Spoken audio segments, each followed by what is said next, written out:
Good morning, my dear friends. Operator Starsky here, as always, with morning coffee and some updates on the events that took place yesterday tonight.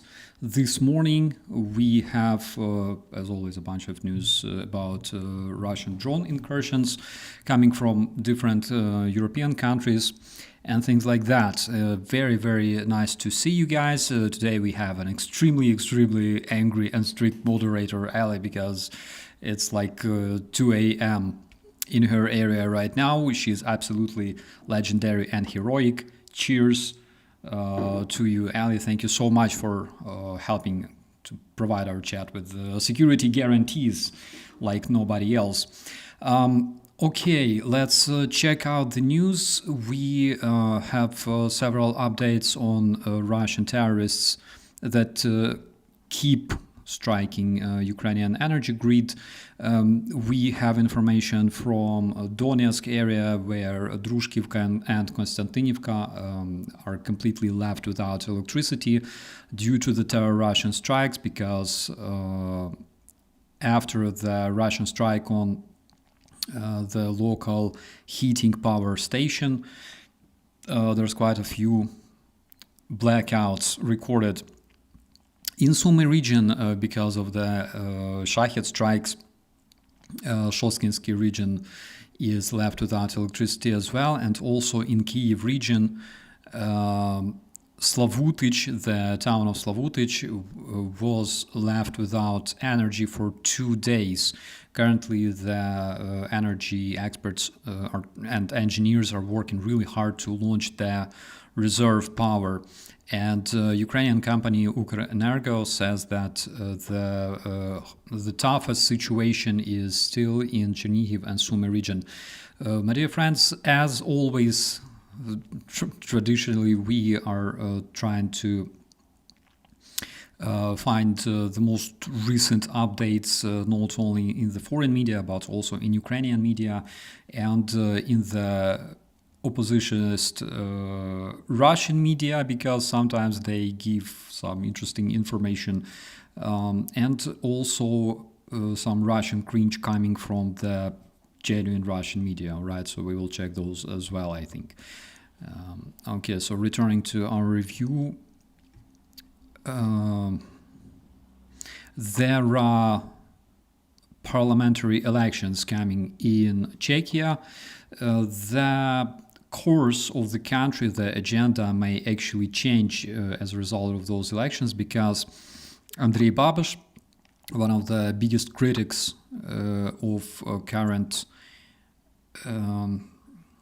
government, may actually return to power. According to Politico, his party, ANO, has almost 30% of support of the voters, which is currently a leader of these elections according to the polls. And Petr Fiala has only 19% of support as of this moment, and also the SPD, the Nationalist Party, has 13% of support. So what we know about Andrei Babiš is that Babiš promised to stop the defense participation in the financing the NATO defense, and he also criticizes the plan for supporting Ukraine with shells, calling it absolutely corruptionist, and his rhetoric is actually finding a lot of support in Czechia, unfortunately, because Czechia is suffering the growth of prices for the energy resources, and also inflation, almost 15%, and dissatisfaction with the current Prime Minister Fiala is around 70% among the population. The other thing is that Czechia actually accepted almost 660,000 Ukrainian refugees, while having its own population only less than 11 million people. And Babiš is actually trying to use it in his election campaign, accusing the government that they are taking care about Ukrainians more than Czechs themselves. So if Babiš wins these elections, basically Fico and Orban will receive a big support in the European Union due to this man. Also, Orban said that more and more countries share his opinion that the European Union is approaching the war, and he's trying to scare the European citizens, saying that sooner or later coffins with bodies will return home with died Europeans, died young people. And he also said that citizens of Hungary don't want to be in the same union with Ukrainians because they don't want to share their fate. And he also says that the fate of Ukrainians, according to this individual, is to be together with Russia. At the same time, again, just to remind you, this individual is the dude who literally sucks Putin's pipe and goes to Kremlin and back like he works there, right? And basically all of his rhetorics are completely pro-Kremlinist, and he is probably one of the biggest supporters of Russian terrorism in Europe at this very moment, and also one of the biggest, I will not be scared to say that, Russian puppets we can see in the European Union. So we have another report coming from Donetsk region. They say that Drushkivka, Konstantinivka, and several regions of Kramatorsk are left without electricity because of the Russian strikes on the power grid in that region. And also we have interesting update coming from the General Staff of Ukraine because not far from Karelia, in the area of the Anerskaya lake, a small missile-carrying Russian ship, Buyan M, was damaged. Currently, we are expecting some more details from the General Staff on that. Again, as we can see, Ukraine, a country that actually has Navy forces, but those Navy forces, of course, are not as huge as in Russia and generally comparing to other countries. But at the same time, we can see that Ukrainian Navy forces, Ukrainian special forces and security service and the General Intelligence Directorate keep decimating Russian Navy like they are, I don't know, like they're babies. Also, General Staff of Ukraine, specifically the Chief of the General Staff of Ukraine, Andriy Ignatov, announced that Ukraine will find opportunity, will find possibility and weapons to establish a blackout in Moscow, which I would really like to see. I think everybody would like to see that, because when Moscow is suffering, it's something absolutely beautiful and well-deserved. The Danish... Oh my god, how to translate this, my friends? It was early morning and I just made a bunch of pancakes, crepes, because it was my duty. And now I'm trying to switch from German English to English, right? So, Military Intelligence Service of Denmark, okay, we have a progress, accused Russian military ships in multiple cases of aggressive actions against Denmark in the Danish Straits that join the Baltic and Northern Sea. So the provocations involved aiming Russian weapons at Danish ships and helicopters, and also aggressive and dangerous maneuvers, suppressing their navigation systems and things like that. So we all basically know that Russians like to commit such aggressive maneuvers all the time. We've seen that happening in Azov Sea before the full-scale Russian invasion.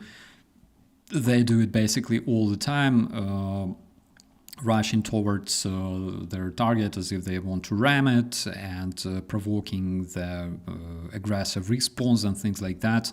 It's basically very, very typical for Russian Navy and for Russians in general, because they're animals, and because they want to provoke some kind of response from the NATO countries, and then basically say that they are Russophobes, that nobody likes Russia, and stuff like that. We all see this happening all the time. Returning to our coffee and news, we have some really, really good news.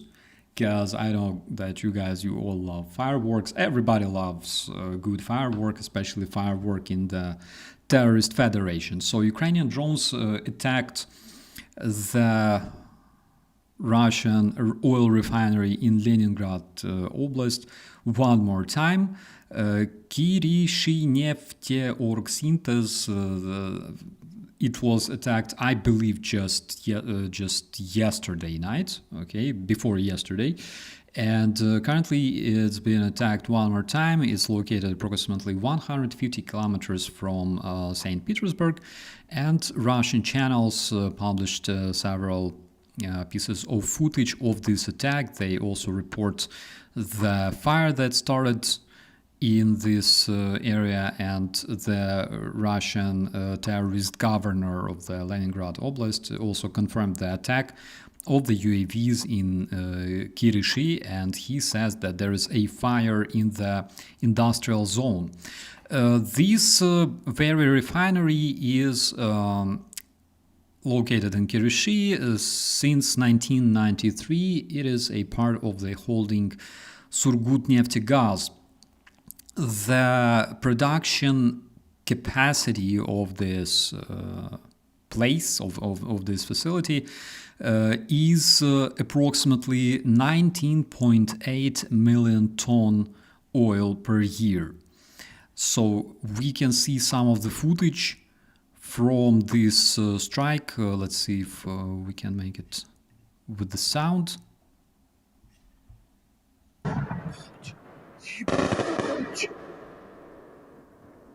Yes, we can. Ты ее заснял.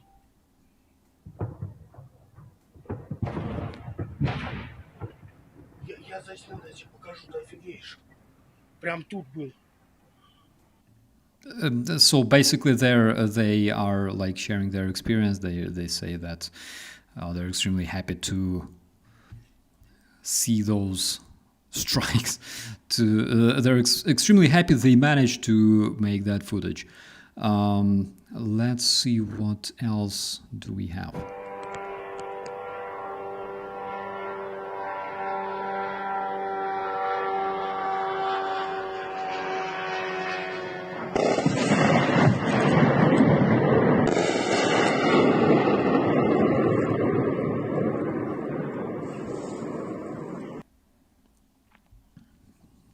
National Guard of Ukraine approves.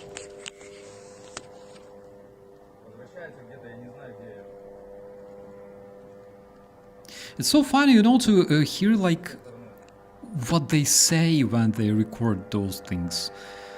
They are so like naively surprised, especially there in St. Petersburg.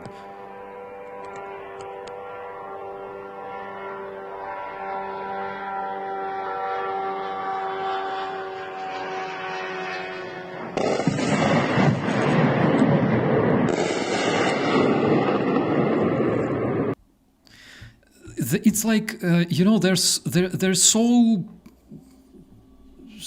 caught off guard. Like, wow, look, the drones are coming. They're so funny. Oh my god, they never thought that it's actually possible for Ukraine to actually fight back and respond, basically decimating the main source of the Russian income. And now they're like, oh my god, look at that, we have drones. Turns out Ukraine can fight back. It's really cool. One of the things that is very typical for St. Petersburg, for example, is that the Russian covered mobilization is not really touching that region. St. Petersburg, Moscow, those regions, like not a lot of people are being recruited in that area. Dana says, "Yeah, вот он летит родной." Yeah, that's what they're saying, and.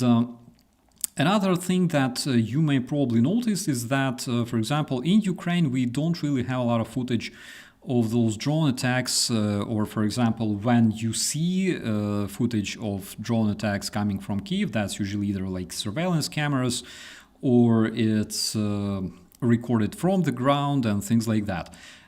In Russia, basically, they just go to the balconies and they record everything. Why is it so? Basically, in Ukraine, we all understand that Russian drones will be hitting hospitals, kindergartens, schools, residential buildings. That is why when we have Russian airstrike in Ukraine, in Kyiv, in Kharkiv, for example, people usually go to bomb shelters in order to save their lives. In Russia, they know that the drones will not be striking Russian kindergartens, Russian schools, Russian hospitals. They will be hitting precisely either military facilities or ammo storages. Or Russian oil refineries. And that is why Russians feel very, very much safe, on their balconies, literally recording the results of the Ukrainian drone strikes on their cameras. I appreciate this because we can also understand the level of damage that was brought by our good Ukrainian drones. That's a big difference because Russians are typically killing civilians. That is their way of fighting, which doesn't bring absolutely nothing good, absolutely nothing beautiful about it. And whenever Russians are bragging about their mighty army and shit like that, they are not mighty, they are ridiculous because they are killing civilian people. Aleppo, you could see what their aviation turned, for example, that Syrian city into, but we don't have to walk far because they did the same with Mariupol, they did the same with Bakhmut, and their missiles and drones are currently doing the same with Ukrainian cities. That's literally Russian way of fighting because they don't fight armies, they fight people, they fight kindergartens, they fight hospitals. And then those idiots who literally go to places like, I don't know, like Bakhmut, for example, and snatch toilets, they become actually Russian heroes. It's actually really funny, like you're a Russian, I don't know, like Russian criminal, you were, I don't know, raping someone or killing someone or like robbing people in Russia, then you go to jail, then you are given a chance to go to war and kill like people in a foreign country legitimately. You wear uniform, you go to like Chasiv Yar, for example, you snatch toilets, you rape people, again, you steal shit, and then you return home if you survive, of course. You return home and they, for example, name a Russian school after you. The school that is falling apart because they don't have money to, they do have money, but they just don't spend them on repairing that school. And they name it after you. For example, there will be like this special school desk in a class for kids named after you with your name. A veteran of the special military operation since year 2003 to year 2005. If you, for example, check like your Wikipedia, of course, it will be said that yes, you like raped 5 people, you robbed 10 people, you spent 5 years in jail, and then you went to war to kill people in the foreign country. That's Russia. Like that's the essence. Just so you could understand what sort of it's very hard to call them people, but generally, yeah, what sort of like creatures we're dealing with. All right. Let's return to our morning review. So we have some new footage of Ukrainian unmanned naval vessels that were attacking Russian terminal in Tuapse on 24th of September. Recently, this video was not shown. But we have this video coming from a crew of a foreign ship that was there in the Tuapse during this attack. Let's check it out.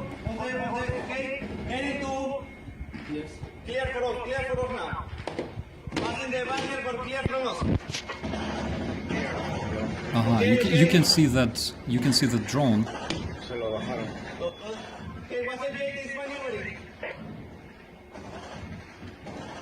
Cuidado con... Mantén perfil bajo, yo mando. Sí, sí, sí. Okay, be ready and explosive will be near us. Be near the negative. Everybody, cover everybody. To the ground, go to the ground. All to the ground, all to the ground. Yeah, they say like lie down, I think. Hit near, everybody go down.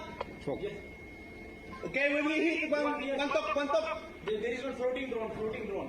All floating drones. Hit. Oh. It's not in our vessel. It's not. Operator Starsky approves. I like that. Guys, don't lie down. Everything's fine. He's not hitting you anyways. Okay, so we have information coming from Germany. Approximately 6 drones were spotted over the objects belonging to the German army, and then they went towards München. Actually, airport in München, yesterday I reported that there were delays in this airport because of the Russian drones invading the airspace of this airport, and it actually repeated tonight as well. There were delays in the Munich airport. So Bild says that the route of those UAVs took place over the territory of Germany. They were maneuvering for more than 4 hours, flying over the military objects, the objects of Bundeswehr. And one of the reasons why that object was specifically interesting for the Russian terrorists apparently is because an innovation center is located there. And in this innovation center, German army is testing the drones of the new generation. So one interesting fact about this is that the witnesses that described the drones, they say that they had a wingspan of approximately between 60 centimeters to 1 meter, which basically tells me that it could be Orlan, for example. And Orlan is the same drone that we reviewed early during the Russian full-scale invasion on my channel. I think you can still find that video somewhere in the archives. All right, so I think there were Orlans. If they're saying that they had a wingspan of approximately 60 centimeters to 1 meter, I think it's a bit more than that, of course. But from distance, it's of course very hard to tell like how big the drone is if you don't have anything to compare it to, in the sky. So I think could be Orlan. The very mentioning of the fact that those drones had wings, and they flew approximately 4 hours or more than 4 hours, tells me that that could be definitely Orlan. Not a drone that has propeller, like not the Mavic type drone, not the quadrocopter, not the octocopter, and of course not a drone that is powered by electricity, because Orlans have internal combustion engines, and basically they are able to fly for such an extended period of time. So now we know.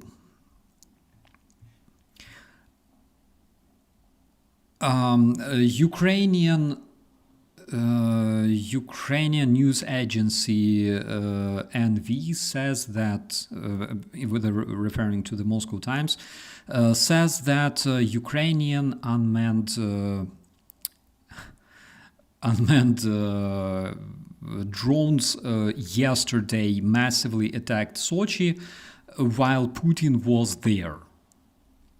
It's actually very interesting to check out. Let's do this real quick because I wanna...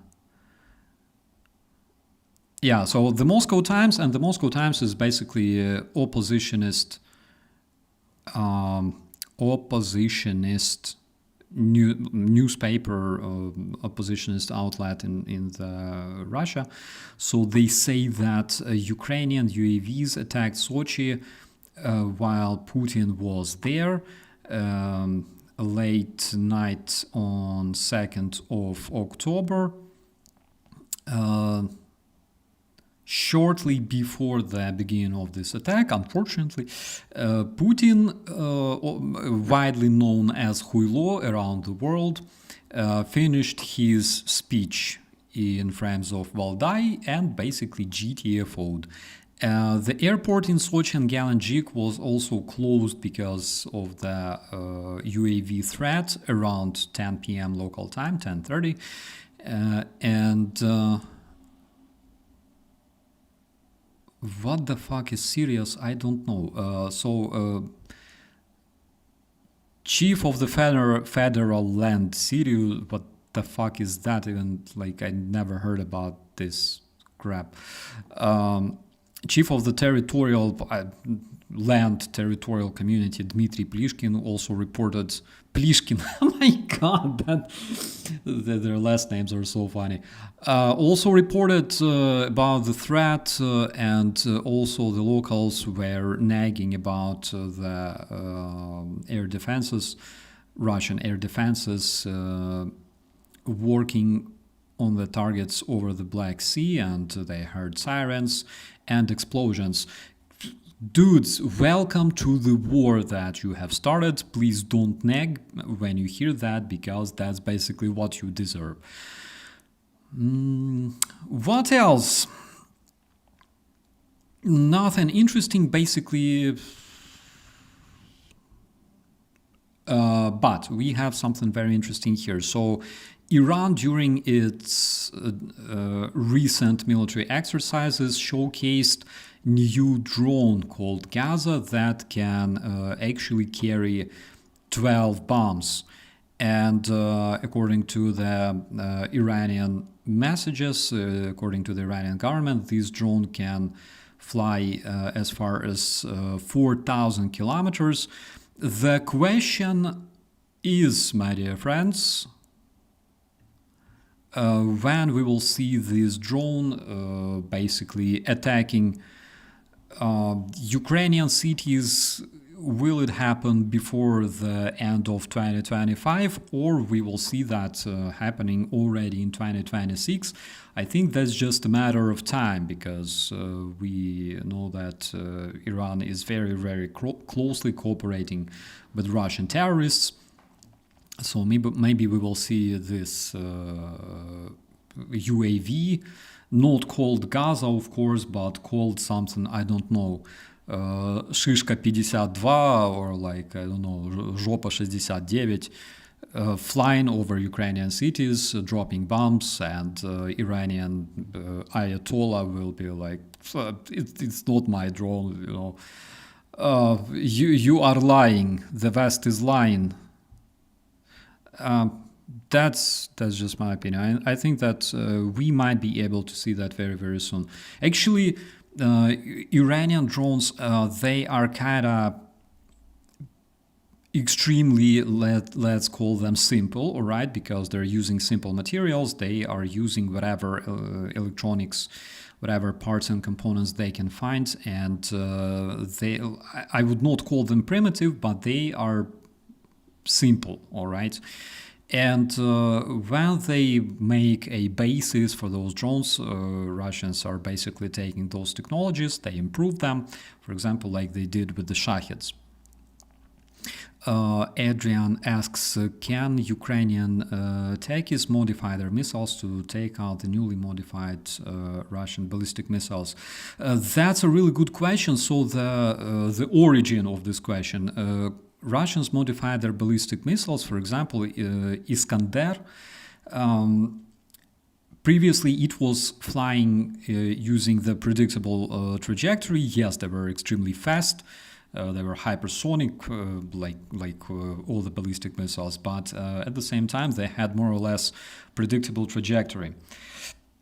That is why the Patriot systems that were used to intercept those ballistic missiles, they were actually effective, because when you know the approximate trajectory and speed, of course, you can calculate the trajectory of the interceptor missile and intercept the ballistic missile extremely easy. But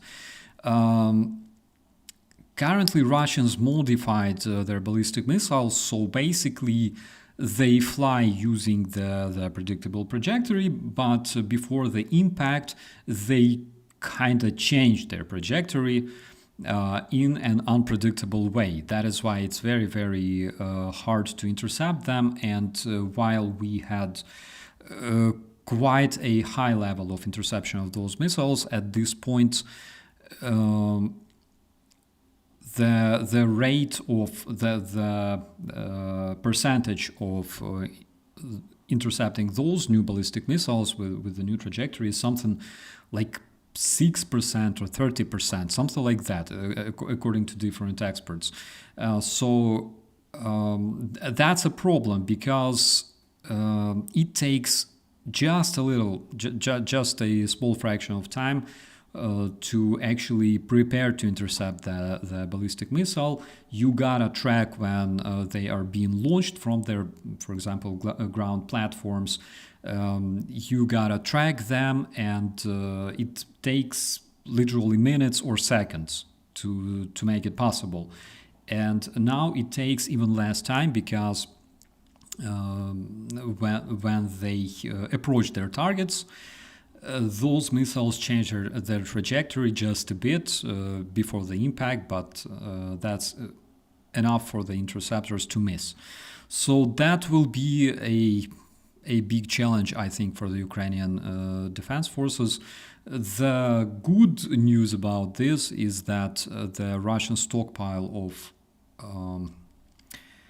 ballistic missiles is not that huge. They already spent a lot of them striking all sorts of hospitals and kindergartens in Ukraine, and they keep producing them, but the tempo of this production is not as big as, not as fast as they expect. And maybe we will introduce some different countermeasures. Maybe we'll be striking Russian launch platforms before they launch their missiles. Maybe we'll be suppressing them in some way. I will tell you as soon as I know any details. All right, because this is a serious threat, actually, and basically the Patriot missiles, the Patriot air defenses that we had, and we consider them like the best in the world, which they are, I think. Now intercepting Russian ballistic missiles will be sort of problematic because of that. It was reported that Poland is bringing its army closer to the border with Germany and Lithuania. President of Poland, Karol Nawrocki, decided to deploy his armed forces to reinforce the Polish border guards. Generally speaking, I would understand if they were deployed like closer to the Russian border, but we will see. I don't know. I don't understand the military decision behind that. So yeah, we have another report on Munich airport being closed because of the. Wait a second. Yeah, because of the UAVs that were spotted there. Also, it was confirmed by Flight Radar 24. It's basically a service that lets you track the aircraft in the real time. So you could basically see on Friday night that all the takeoffs and landings in the airport of Munich were cancelled. 17 flights were diverted to different secondary airfields. And that dude that you can see on the picture, that is a Russian commander of Petnashka. Petnashka is basically a Russian hybrid brigade that operated in Donbass and fought against Ukraine since 2014. They are the same dudes my battalion was fighting against in 2015 in Mariinka, as far as I remember. So why were they called Petnashka? Petnashka is translated as 15, all right? And let me explain it to you. That was basically their salary. So 15,000 rubles is approximately... I was sick when I attended school, especially mathematics. All right, so 15,000 rubles, yeah, obviously it's 150 bucks.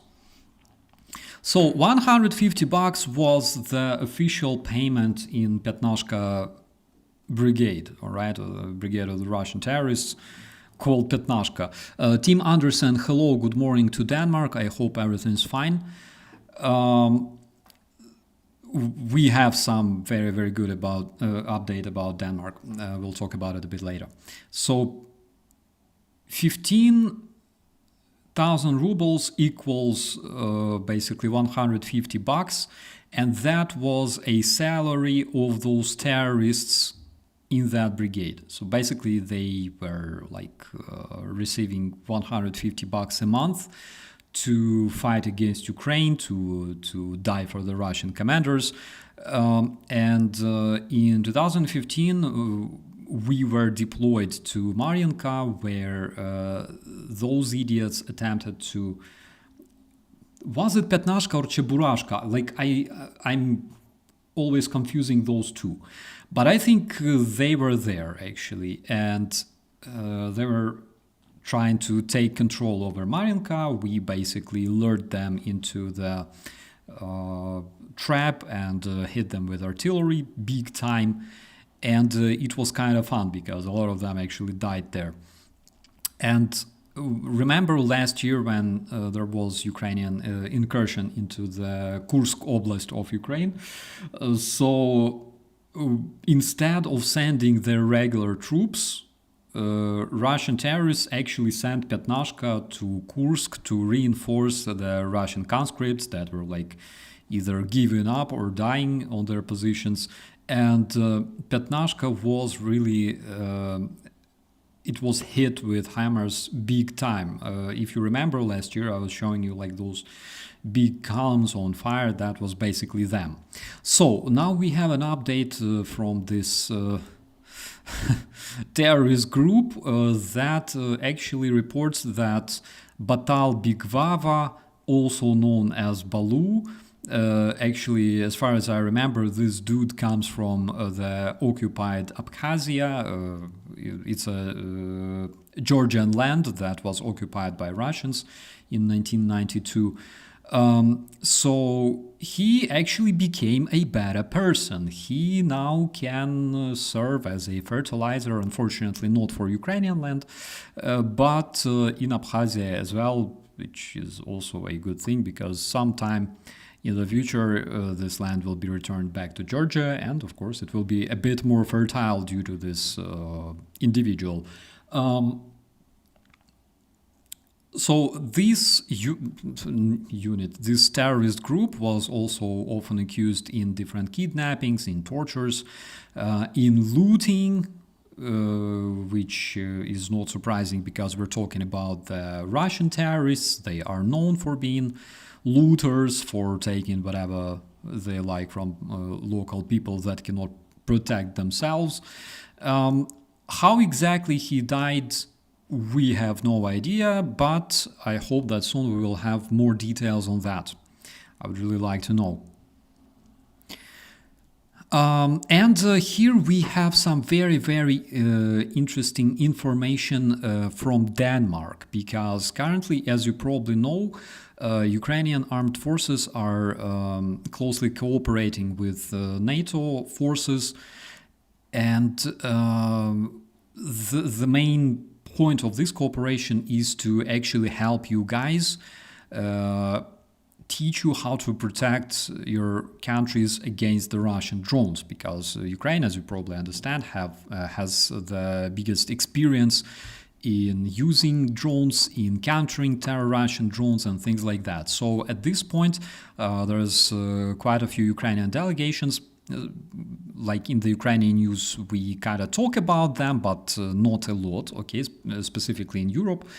But it's happening. Currently, we have quite a few Ukrainian military representatives in different European countries working with European military in terms of the drone warfare, in terms of countering Russian drones and using drones as well. So in Denmark, Ukrainians actually intercepted several drones in the Danish skies. Danish drone Banshee was basically flying in the air, and Ukrainians using our smaller interceptor, one of those interceptors that we used to shoot down the Russian Shaheds, called Sting, the interceptor. So we used the Sting interceptor to shoot down the Danish Banshee that was flying in the area and used obviously as a target. So different representatives of different European countries were also invited there, and they could see themselves the effectiveness of Ukrainian solutions in frames of intercepting aerial threats. The interception of Danish drone Banshee was recorded on a video, and after showing this to the European representatives, they had opportunity to answer different questions. And here you can see the Ukrainian operator basically preparing the drone. Let me just remove this, just so you could see it better. All right. Yeah, so this is what it looks like. It's basically a tiny drone. The coolest thing about it is that it's kind of cheap and very easy to produce. Basically, if you have a bunch of 3D printers, you can print like a horde of those little interceptors overnight. They, of course, obviously don't require a lot of space to take off, and also they are extremely fast. I have some specifications for those drones, but unfortunately I cannot really talk about it. I think I wasn't allowed, so I will not. But they're extremely fast, and actually they can easily protect different strategic objects, cities and stuff like that from the Russian drones, drones like Shaheds that fly comparably slow, and they can also intercept faster Russian drones like Lancets, like Zala, and of course Russian Orlans. So we can see the controls.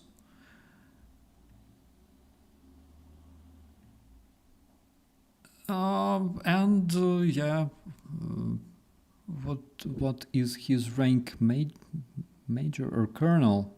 There are two pips on the patch. I don't know.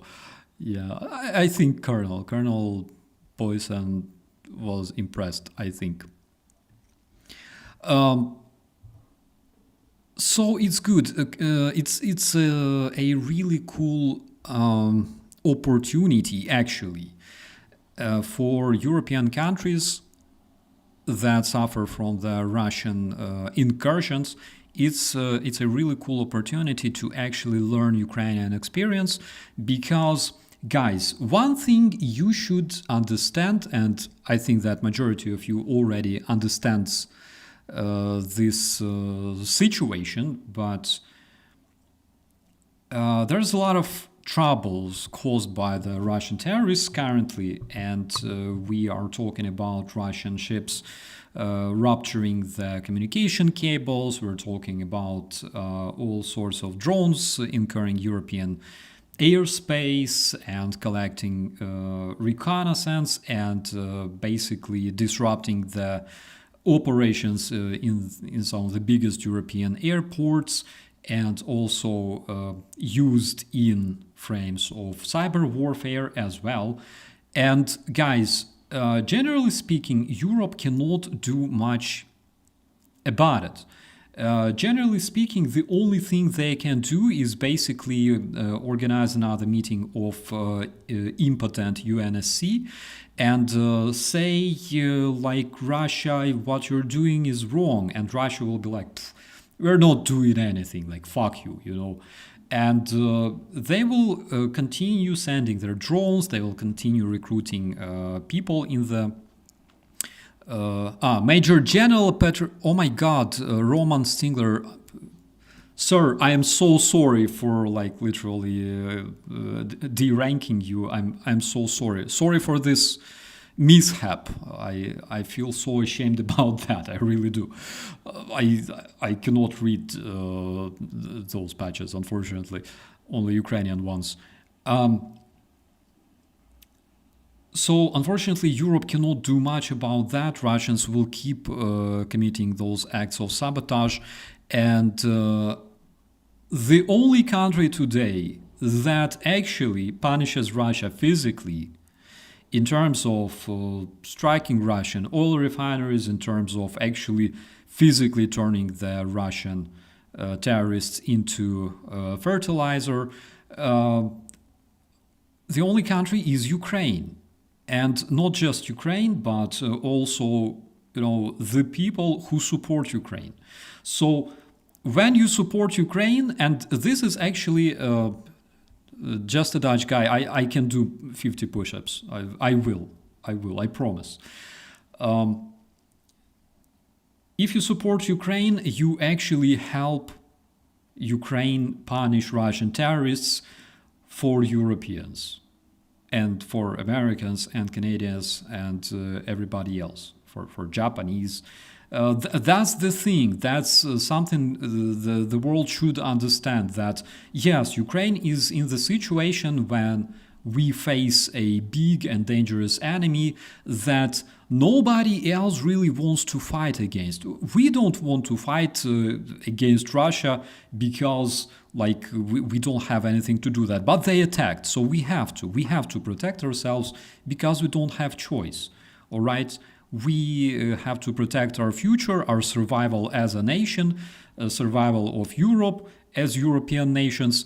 Ukrainians don't have choice. Unfortunately, they were not given choice when Russia invaded Ukraine, And Ukrainians were not given opportunity to just say, well, we don't want to fight.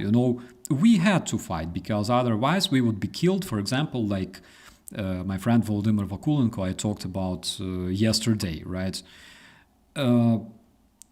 So at the same time, Ukraine is in the situation where it can actually help Europeans who feel insulted by Russian incursions into European airspace and collecting data.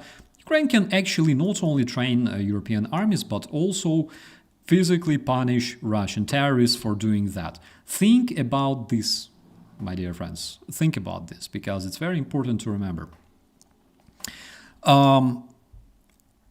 What else? 25 laps of the parade square with your rifle over your head, shouting, oh my god. 25 laps of the parade square with your rifle over your head, shouting, I will not mistake generals for majors. I feel so dumb, my dear friends, but it was really hard to tell from the patch who this officer is. And by the way, it's good, because if you cannot really identify an officer of a foreign army, it means that this officer has a higher chance to survive. So actually, I gotta say that Major General should be proud for me making this mistake. It means that he's doing his job well, right? With all respect.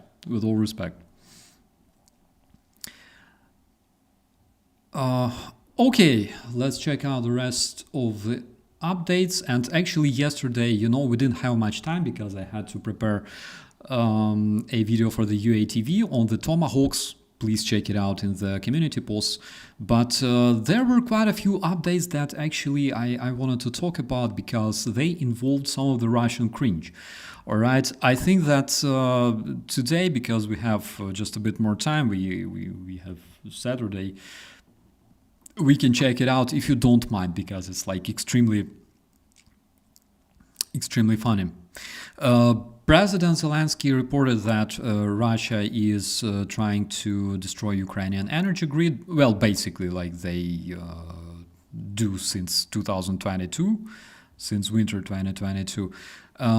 So he said that there were 35 missiles, including ballistic missiles, used to strike Ukrainian gas infrastructure.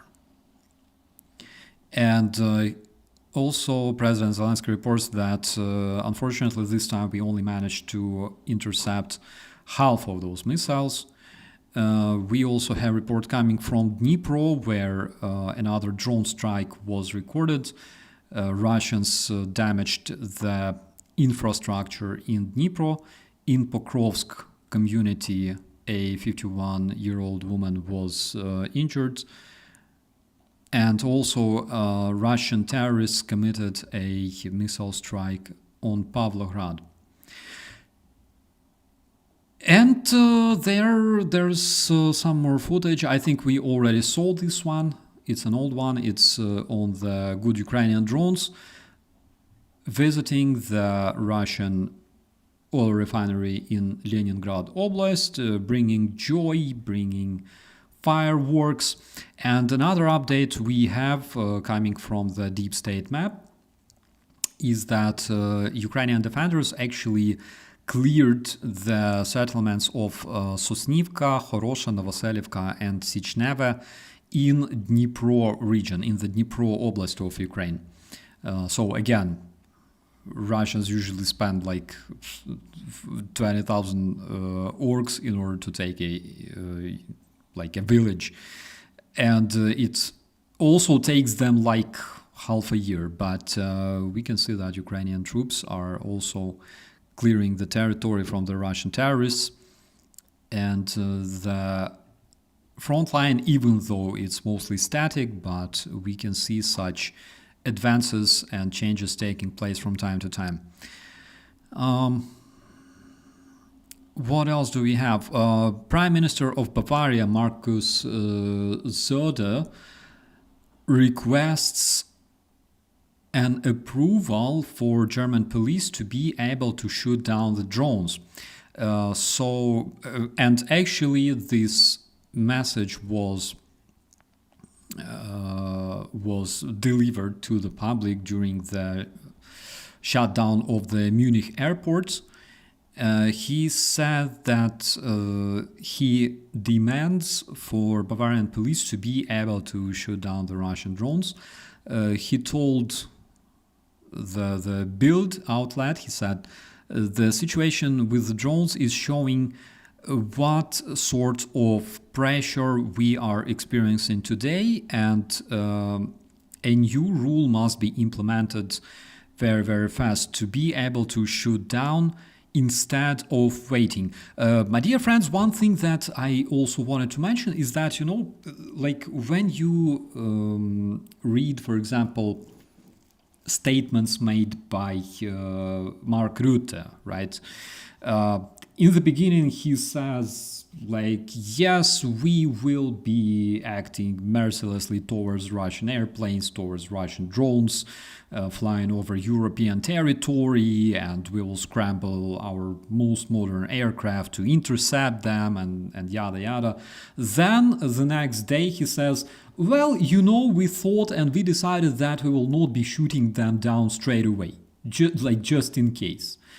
And then the next day he says, we thought and we came to conclusion that we will also not shut down the drones entering our territory because first we will analyze if they pose danger or not, all right? If they are actually heading towards our cities with the intention of striking them, or like basically they pose no danger, so like let them fly, all right?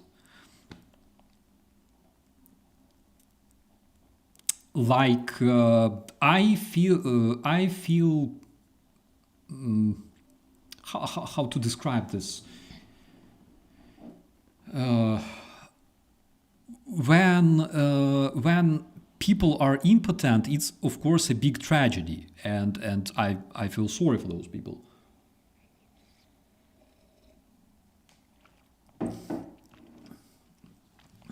But if you are good friends with Ukrainians, they can actually help you grow some balls. That's just my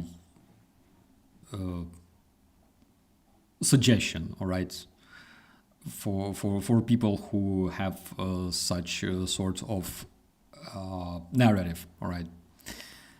Because Ukrainians generally can provide you with all the necessary measures to be able to react to the Russian drone threat, to the Russian naval threats as well. And as you could probably see over these years, Ukrainians are very, very good at doing that.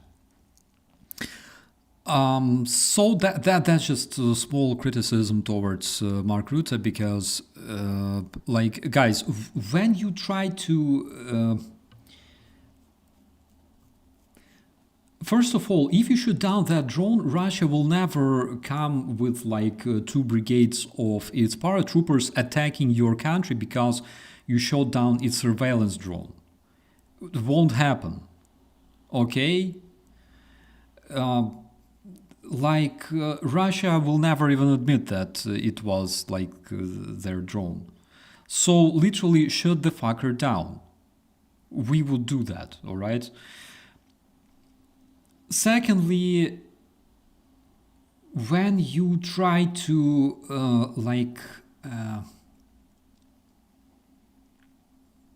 when instead of punching a bully in his fucking nose, you're just trying to step back, like it doesn't work like that, all right? We know how to properly react to the Russian aggression, to the Russians being bullies. Like, we do it all the time, all right? We have like huge experience, and we only understand that they accept the violence, all right? And if you respond to their violence with the appropriate reaction, that's the only language they understand, all right? So that's the thing. But when you, like, yes, we will be intercepting those drones like immediately, and like 2 days later, like, we thought like, what if they don't pose danger? Maybe they will just fly away themselves. Maybe they will just, circle over our heads and then just fly away, hopefully, and not touch us. Then maybe we will not be shooting them down. Dear Europeans, please communicate with Ukrainians more, all right? We will help you how to stop saying that shit and how to act properly, all right? We have experience, we have skills, we have technical solutions. We will help you not to look like you're not supposed to look, all right? It's kind of embarrassing, my dear friends. Please let me know if you agree with me, because...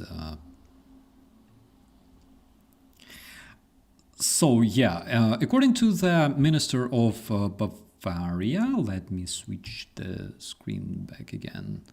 According to the Prime Minister of Bavaria, Bavaria is already working on implementing the appropriate law to defend from the Russian drones, and Prime Minister Markus Söder says the Germany should have an iron dome, like its own iron dome, to protect against the Russian drones. He says we need an effective shield to defend our whole infrastructure and military objects. He says that Bavaria is preparing this law, and this law will be reviewed already this Tuesday. So, at this point, the police could not establish which drones were there, all right, who was responsible for flying those drones over München, and despite the broad search measures, according to the police, no one was found, and also it wasn't clear if there was one drone or several drones. But again, if they had wings, and they did, and they could also fly for approximately 4 hours, I think that they were basically Russian Orlans, all right?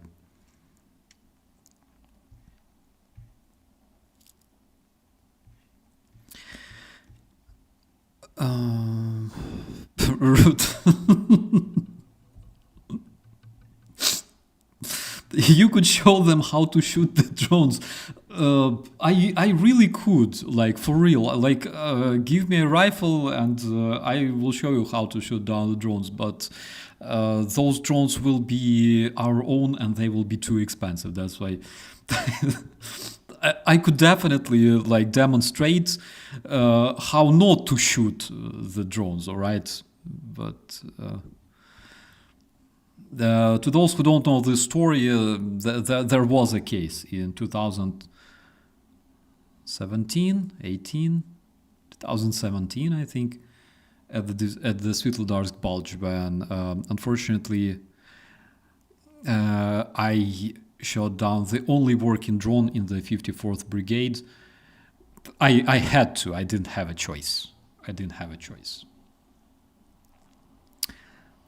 It wasn't waving, blue yellow flag. It wasn't shouting Slava Ukraini. That's why I didn't have a choice but to intercept it using my rifle, and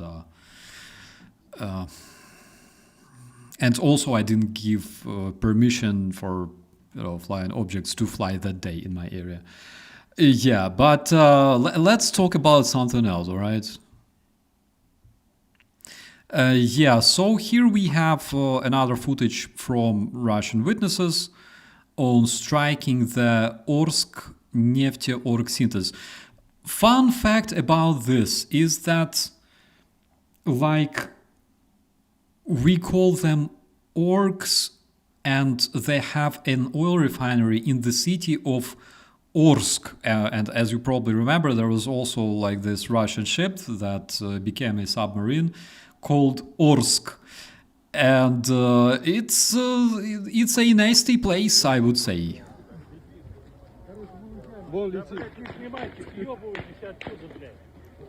It's like, don't record, just get the hell out of here.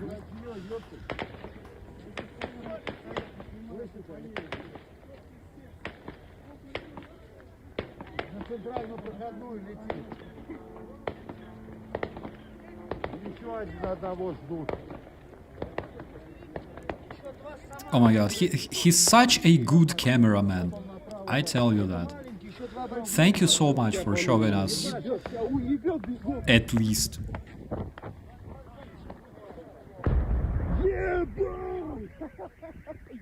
Oh my god, they are laughing, my friends. They are so happy.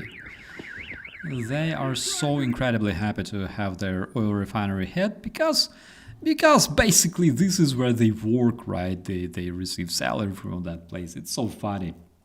It's so funny, you know, until your pumps go dry and unfortunately you cannot refuel your car.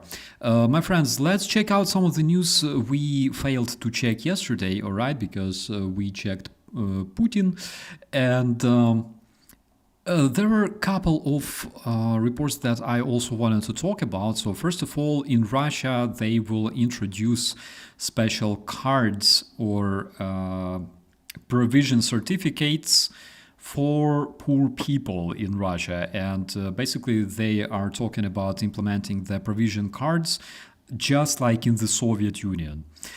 So currently they have such programs that that are active in the different regions, including Moscow. And Russian terrorists are offering to spread this practice to the rest of the country, where basically people are poor and they don't have any support, any state support whatsoever. So according to the Russians, using those certificates, the people will be able to buy only the most necessary rations, products, but not alcohol and not cigarettes, which in my opinion already renders all of those certificates completely useless. And we have another report from Peskov, the Russian mustachio man, that the Terrorist Federation will be responding appropriately in case the Tomahawks are given to Kyiv. I will sneeze so bad right now. Oh my god. No, I will not. So the Terrorist Federation will be reacting appropriately if Kyiv receives Tomahawk missiles. I am not really sure if it's like another... yes, Steve saying that's coupons. That's exactly like in 1991. I'm not sure if Peskov is talking about like new Russian brown lines or red lines.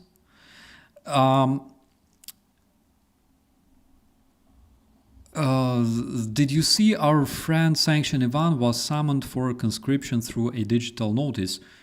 That's not surprising. That's not surprising. Yeah, we will. I think I should call him sometime. Frag, hello, my friend. So yeah, we have a new set of brown lines from Russians that should not be crossed.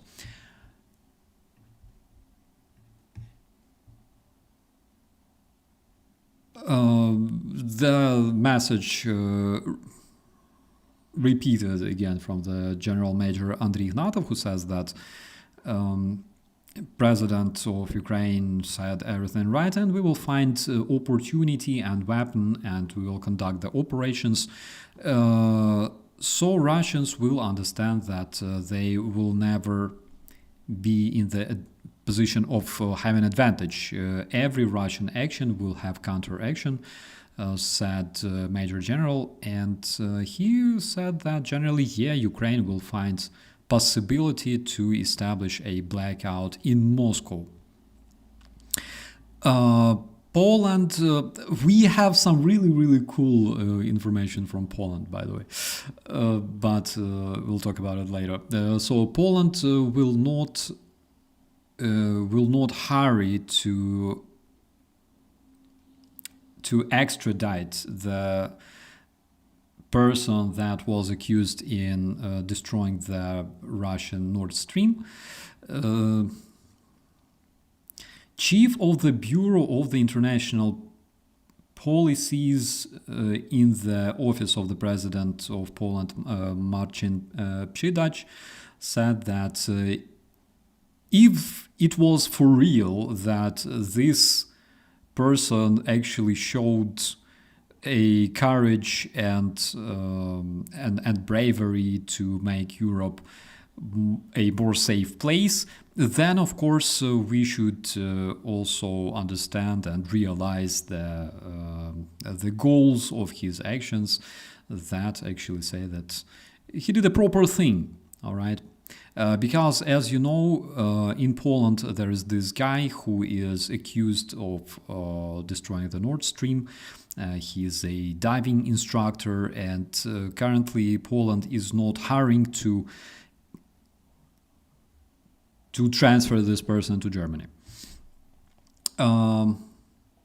We have information coming from the Center for the Countering Disinformation of Ukraine that report that Russians on the occupied territories are preparing repressions against the parents who have kids that still attend online Ukrainian lessons in Ukrainian schools.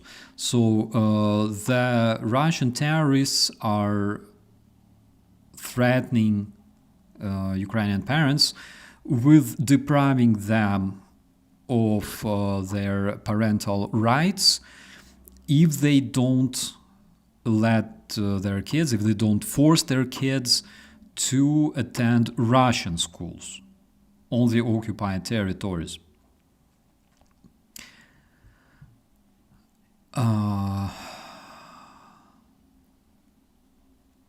Solovyov said that Russia has never had an intention of capturing Kyiv. For real? Like, are you serious? Let's check this shit out, all right? Мы никогда не ставили задачу захватить Киев. He says we never had a goal of taking Kyiv. Верховный никогда это At least the Supreme has never noticed it this way. I think we should go all the way to Lisbon. Просто там полмиллиарда на But there's a problem 140 because there's миллионов. half a billion Как people это все in удержать, Europe. что с этим делать? Да и дойти как? Другая. So like the Russians are basically being Russian because on their way to the world dominance, unfortunately, they stumbled over a tiny village of Avdiivka, and they're still there, all right? So this individual says that Russia actually has 140 million people, actually 139, because 1 million died in Ukraine or got wounded. And he says that there are like 500 million of Europeans, and of course we can go all the way to Lisbon, but how will we hold it, and what will we do with it, and shit like that. Oh my god, but I think the reality is this very individual is missing Lisbon so much, because apparently he had a villa there, or he used to go to Lisbon with his family before the full-scale invasion, and now he's sitting in fucking Russia for almost 4 years without going anywhere else, without seeing like other countries with his own eyes, because generally speaking, people like him, their kids either live or study abroad, all right? Like, he will sit there in the Russian studio talking about the Ruski Mir, talking about the deep Russian soul and shit like that. At the same time, his kids are studying in the fucking Cambridge, all right? Because he has a lot of money. from Putin, and he's able to pay for that, and that is like so funny. But at the same time, of course, because they have money, they like to go outside to Italy, and was it his villa in like Italy? I think his villa was in Italy, not Lisbon. Because I remember during the early months of the invasion, he was sitting like this in his studio, and he was like, "What did I do? Why did you punish me? For what? I didn't do anything." And he was literally like crying on the video. I think it's still available on the internet, because he had a villa.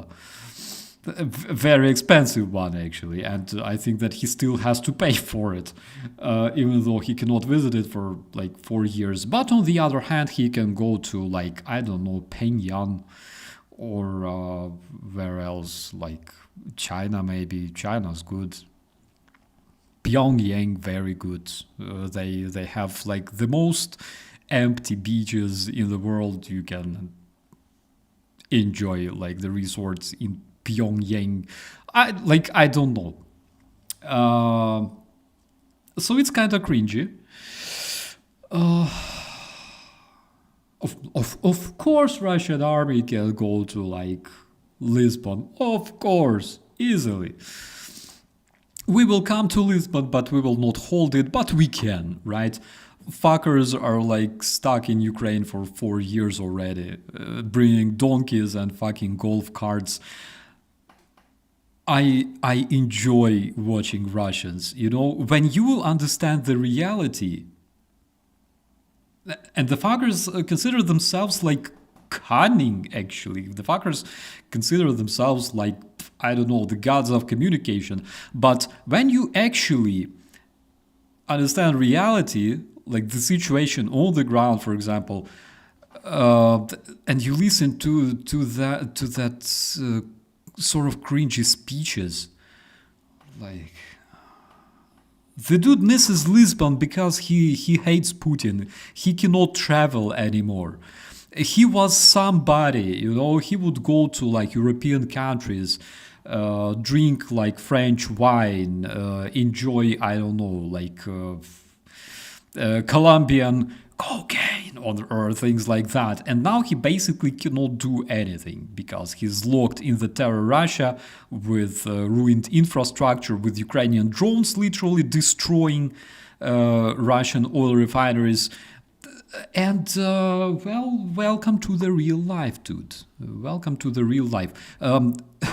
Stay away from the windows, all right? Because when the regime changes in Russia, people who know too much will get instantly sucked out of the windows of their apartments. I shit you not. Yeah, so let's check. What else do we have here? And this one, I think it will be like the last report for today, but it's just so cool. It's even cringier than Solovyov. I guarantee. So you know Lapti Aladina, holy fuck! Like his name is so hard to pronounce. Basically, that cringy Russian / Kadyrovite commander who was known for a lot of cringe, like in Kursk Oblast during the mutiny of Prigozhin and stuff, and we call him Lapti Aladina, whatever. I will not even translate that stuff. But he said that Ukraine will not gain anything from acquiring American Tomahawks if they are delivered to Ukraine, and also 140 billions of euro, because Ukraine has already lost almost 2 billion people, and I shit you not, he's saying 2 billion people. Let's check this one out. Сейчас им дадут томагавки. Если они про них заговорили, верьте, они их 100% им дадут. He says, now Ukrainians will receive tomahawks, and believe me, because if they talk about the tomahawks, Ukrainians will definitely receive the tomahawks. Which tells us just what kind of fucking Tony Stark he is, you know, like fucking strategist, because it's really not the case. If you follow the reports, you understand that it's very unlikely that we'll receive them for real. But yeah, he's of course trying to blame America for everything. Теперь вопрос, что они поменяют? And now the question, what will Ukrainians change? Вот дали им томагавки, дали они им эти 140 миллиардов евро.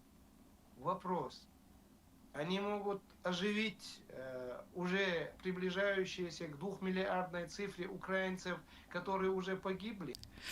So he says, imagine if Ukraine is given Tomahawk missiles. Imagine that Ukraine is given 140 billion euro. Will it resurrect the almost 2 billion Ukrainians that already died? So, my dear friends, just if you don't know, all right, like Ukrainian population is probably like the most widespread population on planet Earth, considering that we have only like between 7 and 10 billion people on our planet. Anyways, it's very, very hard to fight against Ukrainians because you will never outnumber our people, according to this legendary, wise Kadyrovite commander. You can never outnumber Ukrainians because we have like 3 billion people, 4 billion people. We have a lot, all right? There's more Ukrainians than stars in the night sky. 2 billion people, like for real? Like, was it just, mishap? Maybe, like, was it like a mistake? Maybe he cannot speak properly. Maybe his gashish wasn't really good that morning. Or like, do they really believe that there's like 2 billion Ukrainians already died? On the other hand, of course, guys, when you look at Russian news, if you have this tragedy of watching Russian news like I do, if you watch them every single day, then apparently you will eventually start believing that for real there's like 2 billion Ukrainians that were already lost, all right, fighting with the brave and mighty Russian army. It's just so good, you know. Oh my God, it's so cool. This is why when you watch Russian like speakers, you gotta watch them in Russian language. Actually, this is the reason why I'm translating and showing this to you guys, because Jason, trillions of billions, they say, yeah. Because when you watch this shit, you gotta know Russian language in order to understand this, and this is why I'm here, my friends. This is why Mr. Rosenberg, for example, is reading the morning news there from Moscow, and this is why basically I'm here trying to translate all this inhumane, unholy shit to you, my dear friends, because I don't want to suffer alone. I want to share this with the world, all right? Steve saying, is Kadyrov dead yet? I think we saw his recent... So, recently, there was like one of the Chechen teenagers arrested for several fights or something like that on the streets for basically assault. And Kadyrov actually said that this dude should be pardoned because he decided so. So this message came from Kadyrov himself. So basically, the fucker is still alive. We don't see him much nowadays. I believe that I believe that he suffers several conditions due to riding, for example, Ukrainian armored vehicles that were kept in Chernobyl zone for a while. So he may have some different complications. All right, so he's not that popular on the internet anymore. But the fucker is still alive. We all want to be Ukrainian now. Ukrainians gladly accept you in their ranks, my friends. I tell you that. It's very easy to be Ukrainian today, actually. You gotta stand against Russian tyranny, Russian terrorism, and basically stand for democracy. And that already makes you a Ukrainian person.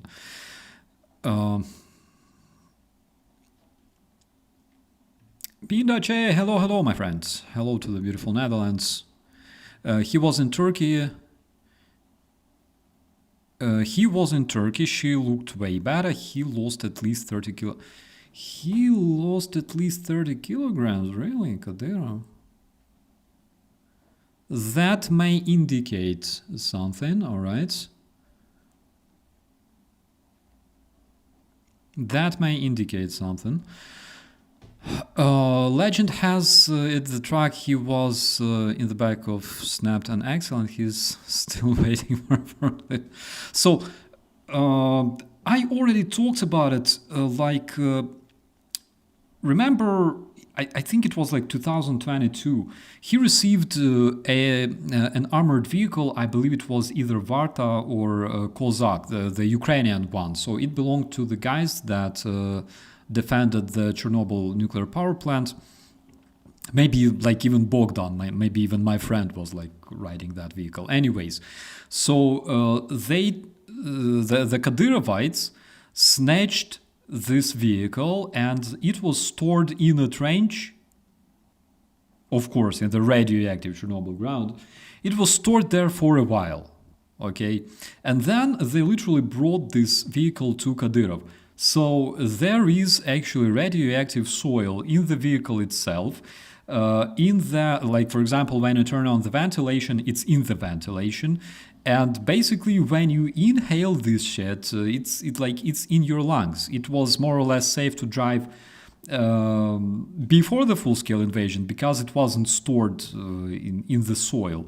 But we know that Russians are amazingly, insanely clever people. They are so clever, so they would like dig trenches in the Red Forest, like giving absolutely no shit about their life, about radiation and stuff. And this armored vehicle was later delivered to Kadyrov, and he made a whole video review of this vehicle. He was like driving it and stuff and enjoying it. So basically, I think that his lungs are full of this magic dust from Chernobyl, you know, the dust that either gives you some supernatural abilities or makes you supernaturally dead, eventually, I think.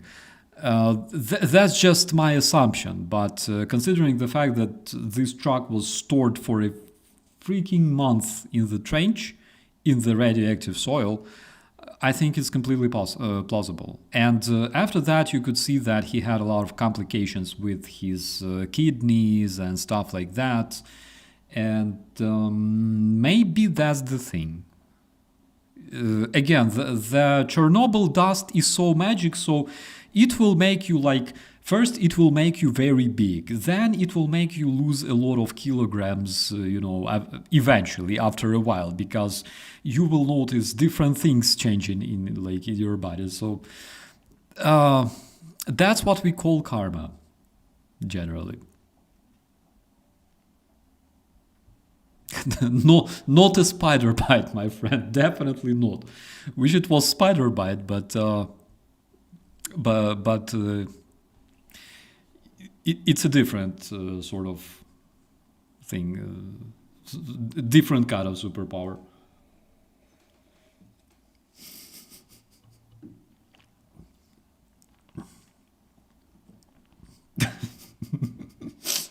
Imagine like he was like a superhero. there's like a bunch of superheroes, and one of them goes like, I have an X-ray vision. The other dude like, I have a supernatural power. I have supernatural strength. The other is like, I can shoot like mind bullets. And Kadyrov is like, I have the biggest fucking liver in the world. Oh my god.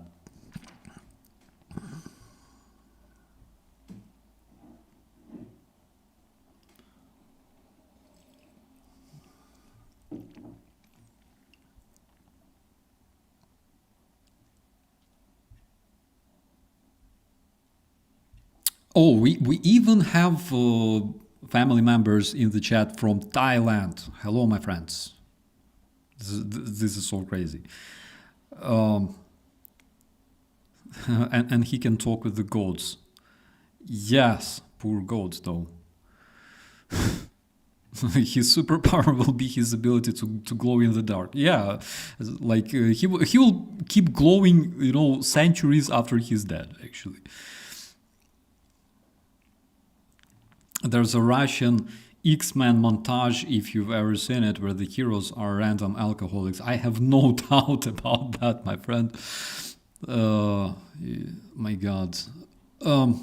I think I had some video, but like I gotta search for it, like specifically about the Russian superpowers. You'll be amazed to see them.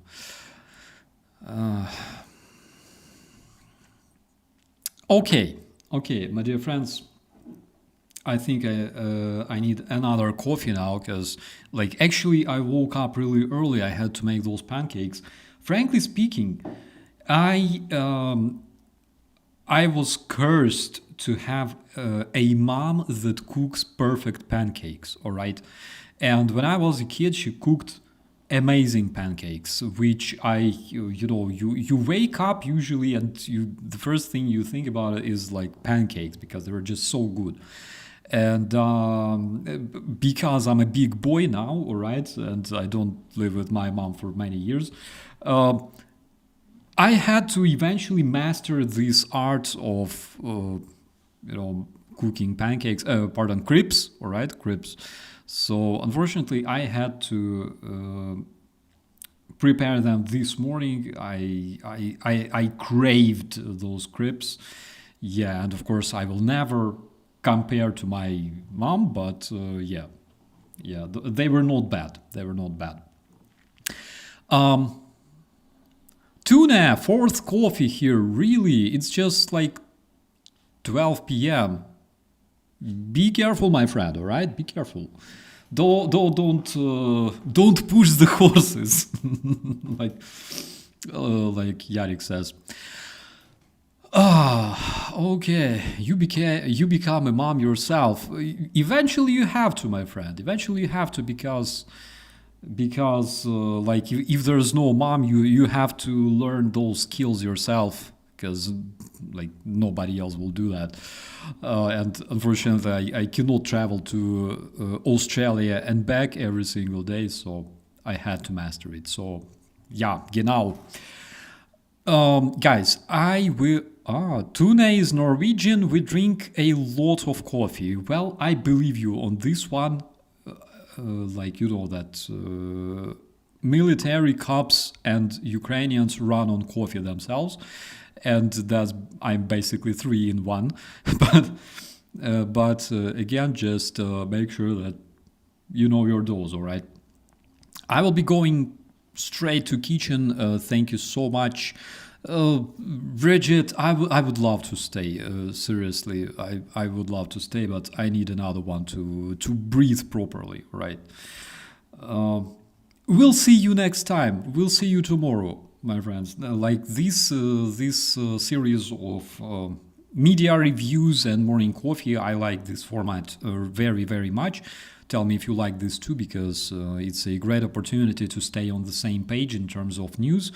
And basically talk and also check out the sources that you otherwise will not be reading, all right? Like cringy Russian chat, or for example, Ukrainian news that only later become republished, for example, in the Western media. So you will have opportunity to learn about the updates from Ukrainian media first, basically.